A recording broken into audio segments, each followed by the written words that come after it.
$61,000. That is the typical home value in the cheapest town in Texas right now, according to Zillow. Not a down payment, not a fixer-upper on a bad street. That is the whole house in a real Texas town with a mailing address and a water bill. And that number is roughly 1/5 of what the typical Texas home costs today. So your first instinct is probably the right one. What is wrong with it? That is exactly the question this video answers town by town, because here is what nobody making these lists will tell you. 9 of the 10 towns you're about to see are cheap for a reason, and in most cases that reason is something you cannot fix, cannot negotiate, and will not see in a single listing photo. No jobs, no water, no hospital, 3 hours from anything. But there is one town on this list, and it is the one I am saving for number 1, that is genuinely inexpensive without a disqualifying catch. Real economy, real hospital, real buyers. That town is the reason this video exists. Let me set the baseline first, so you understand what cheap actually means in Texas right now. Zillow puts the typical Texas home value at about $303,000, and Redfin puts the statewide median sale price at roughly $342,000, down slightly over the past year. Statewide, Texas is cooling, but it is nowhere near cheap. So every town on this list is a fraction of that number, and every single town value I give you comes from Zillow, named as I go, so you can check all 10 yourself. And I need to be straight with you about the order because it is deliberately different from what you expect. This countdown climbs from cheapest, with the worst catch, up to the town that is actually worth living in, so the prices will bounce around a little as we go. What improves at each step is the quality of what you get for the money, rather than the size of the discount. By the time we reach number 1, the price has barely moved from where we started in the middle of the list, but everything underneath it has changed completely. Coming in at number 10 is Whiteface, out in the flatlands west of Lubbock, and this is the $61,000 town from the opening. Zillow puts the typical Whiteface home value right around $61,000, which is genuinely one of the lowest figures anywhere in the United States. So what is the catch? The catch is that Whiteface has a population of roughly 390 people. Read that number again. The entire town would fit inside a single large apartment building. There is no job market to speak of because there is barely a town. It is a ranching community named after a breed of cattle, and the reason a house costs $61,000 is that almost nobody on earth needs to live there. There is no grocery run that takes less than a drive, no emergency room around the corner, no employer hiring. Cheap is not the achievement here. Cheap is simply what happens when demand rounds all the way down to 0. Number 9 is Port Arthur on the Gulf Coast, southeast of Houston. Zillow puts the typical Port Arthur home value at about $116,000, essentially flat over the past year. And Port Arthur genuinely has jobs, real ones, because this is refinery country with major energy employers anchoring the local economy. So why is it this cheap? 2 words that follow this town everywhere: storm exposure. Port Arthur sits in one of the most hurricane and flood-punished corridors in America, and it has been hit hard repeatedly within living memory. That risk gets priced into every house, and then it gets priced into something that hurts far more than the purchase. It lands in your insurance premium. In a high-risk coastal Texas zip code, wind and flood coverage can eat the entire monthly savings on your mortgage and keep going. And flood insurance is a separate policy on top of your homeowner's policy, which is the part that catches transplants completely off guard. So run the real math before the low sticker price seduces you. The house here is cheap. The cost of keeping the house protected is where the money actually goes. At number 8, we have Big Spring, way out in West Texas between Midland and Abilene. Zillow puts the typical Big Spring home value at about $133,000. Big Spring has more going for it than most towns this cheap. There is a veterans medical center, an energy sector presence, and a real historic downtown. The catch here is the shape of the local economy, because Big Spring lives and dies on oil.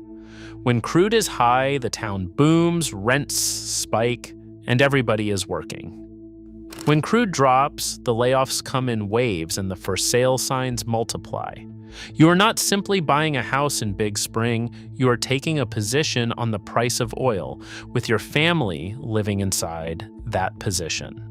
That volatility is exactly why the price stays low even during the good years, because the market has learned what comes after them.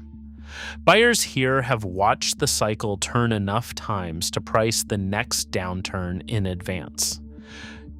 Number 7 is Wichita Falls, up on the Oklahoma border. Zillow puts the typical Wichita Falls home value at about $177,000, up slightly over the past year. Wichita Falls is a legitimate small city with a university and a major Air Force training base, and for a lot of people, that is enough. The catch is water, and this town is a national case study in it. During its worst drought, Wichita Falls became famous for building a system that recycled treated wastewater directly back into the drinking supply.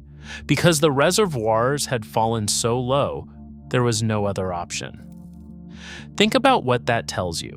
This is a place where the fundamental question of whether there will be enough water has already been tested in public within the last dozen years. The town solved it, and the engineering was genuinely impressive. But a place that has already run that experiment once has told you something permanent about the region it sits in. And across this whole stretch of Texas, that question is coming back. Number 6 is Amarillo up in the Panhandle, and this one is genuinely tempting. Zillow puts the typical Amarillo home value at about $196,000, up almost 4% over the past year, and homes here go under contract in around 11 days. 11 days. That is a healthy, functioning market, which is more than most towns on this list can say. So what is the catch? Look underground. Amarillo sits on the Ogallala Aquifer, and the Texas stretch of that aquifer has dropped roughly 44 feet since large-scale irrigation began. Projections have flagged counties around Amarillo and Lubbock as facing groundwater depletion in as little as 15 years. The house you buy today is fine, and the market around it is healthy right now. The question is what the entire regional economy looks like when the water that built it runs thin, because agriculture is the engine here, and agriculture is what drinks that aquifer. This is the slowest moving catch on the list, and that is exactly what makes it easy to dismiss. A 30-year mortgage is a long time to bet against a 15-year projection.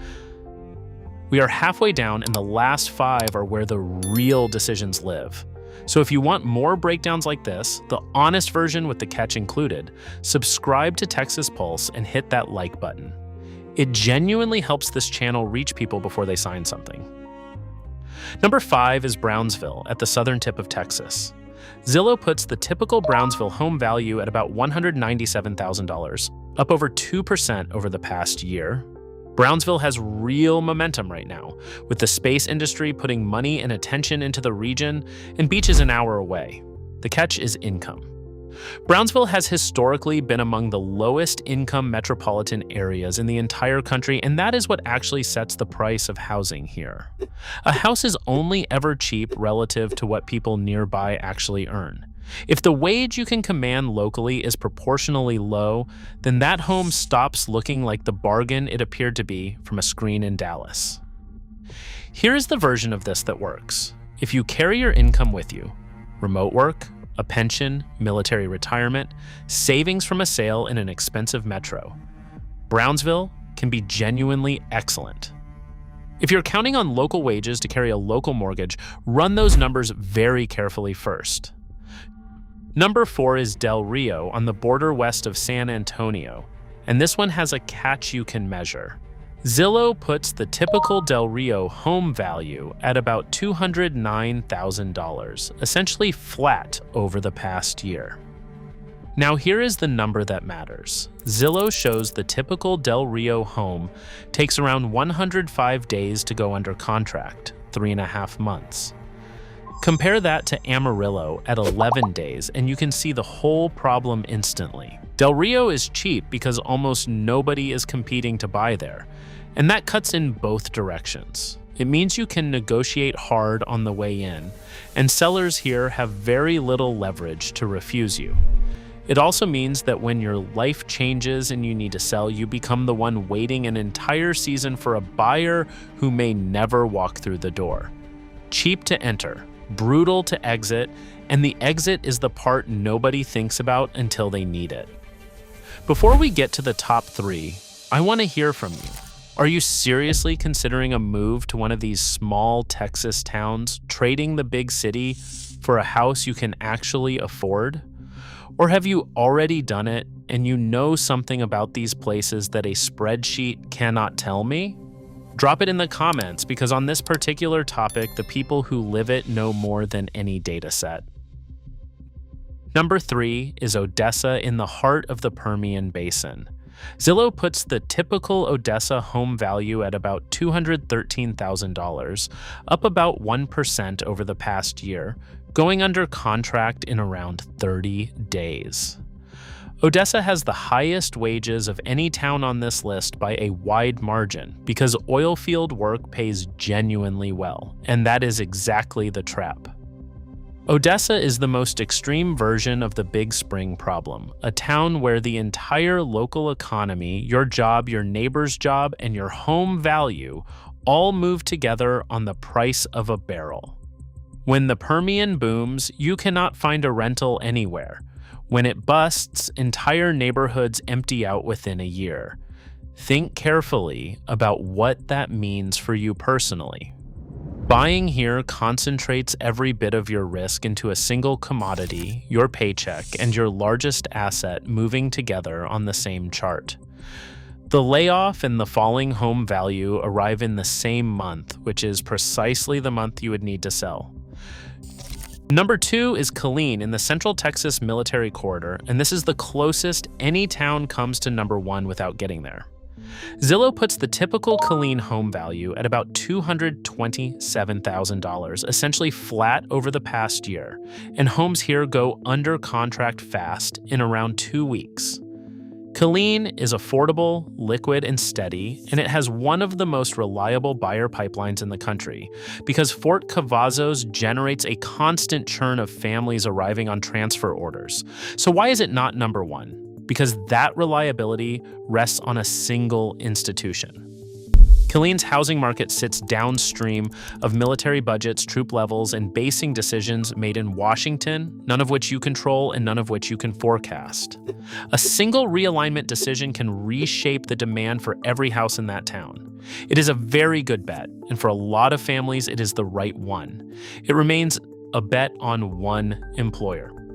Which brings us to number 1, and the town this entire video was built around. Number 1 is Abilene in West Central Texas.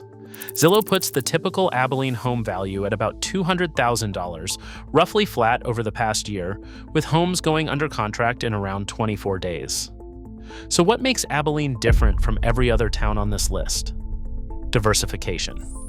Abilene is home to 3 separate universities, a major Air Force base, and a regional medical hub that draws patients from across a wide stretch of West Texas. Look at what that combination actually means. If energy prices crash, the universities keep enrolling students. If defense spending shifts, the hospitals keep treating patients. If one employer stumbles, the other 3 do not. That is the thing almost no cheap Texas town has, and it is worth more than any discount. Abilene has real hospitals, so you are not driving 2 hours for an emergency. It has a functioning housing market at 24 days, so you can actually sell when you need to. It has enough economic base and enough water infrastructure that the town is never one commodity price or one federal decision away from emptying out. Abilene will never impress anybody at a dinner party. It has no beach, no skyline, no tech campus, no reason to trend. What it has is the thing that actually matters over 30 years of owning a home, which is durability. At roughly $200,000 in a state where the typical home runs $303,000, Abilene is the rarest listing on this entire countdown. It is cheap for reasons you can live with rather than reasons you will regret. So here is the real lesson, and it applies far beyond these 10 towns. Cheap is never an accident. Every low price in real estate is the market telling you something true about jobs, water, weather, distance, or demand. Your job as a buyer is to find the town where the discount comes from obscurity rather than dysfunction, from being overlooked rather than from being hollowed out. Those two things look completely identical in a listing photo, and they are entirely different investments. So when you find a price that seems too good, do not celebrate it and do not dismiss it. Go find the reason. The reason is always there, and it is usually the single most important fact about the place.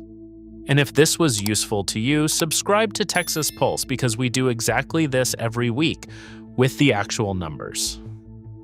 Now here is what makes this whole list even more interesting, and it connects everything we have covered on this channel lately. While these small towns sit here quietly affordable, the expensive Texas metros are moving the other direction fast. We have tracked the migration collapse, the price slides, the frozen sellers who cannot get out, and the brand new subdivisions standing empty. The gap between the Texas everybody chased and the Texas that has been sitting here the whole time is closing from both ends. If you have not seen how far the big metros have actually fallen, that story is the other half of this one, and the numbers are steeper than the headlines have admitted. I will see you there.